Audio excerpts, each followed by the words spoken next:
The survivors of the Sierra Madre thought about gathering at the fountain and waiting for the courier. In the end, the caller's silence made them uneasy, and the fear of turning on each other made them hesitate and leave the goodbyes unspoken. The radio message at the fountain was enough for them, and there was no need to add another farewell on top of all they had suffered.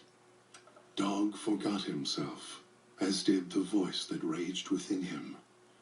After their passing, a new voice spoke within the mutant shell.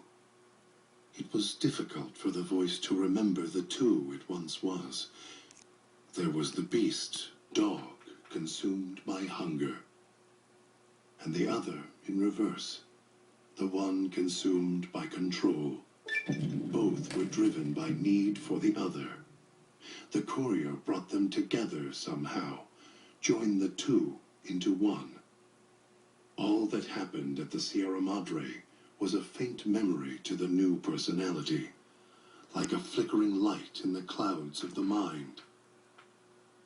The new voice did not think of the courier again until the battle at the divide reached his ears. The battle between the two couriers, beneath the torn skies and the old world flag, each bearing a message for the other. And the mutant prayed the courier that had saved him had been saved in return. Dean Domino, entertainer, singer, thief, explored the Sierra Madre not long after he was rescued by the courier. Once he left the theater, the Sierra Madre recognized him as a guest, and many doors opened to him. He had to admit it had been built to last. During his search, he came across the final records of Vera and Sinclair and realized what happened the night the bombs fell. He felt strangely sad for a moment, and he had no idea why. Shrugging it off, his mind turned instead to where the courier had come from. Vegas still survived, out there in the Mojave.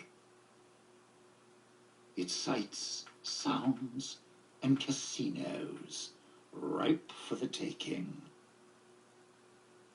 So, giving the Sierra Madre one last nod and a wink, he set off beyond the cloud to begin again. Christine, her mission complete, found new purpose as the Sierra Madre's warden. She watched over it silently, by choice.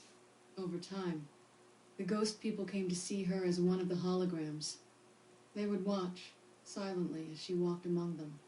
At times, Christine thought of the courier, who had kept Elijah's hand from her throat. The courier reminded her of the other courier she had met in the Big Empty, and wondered if the two had found each other at last. She did not think of them again until she heard the legends of the divide. The divide, where the two messengers, the two couriers, fought beneath an ancient flag, at the edge of the world. You heard of the Sierra Madre Casino?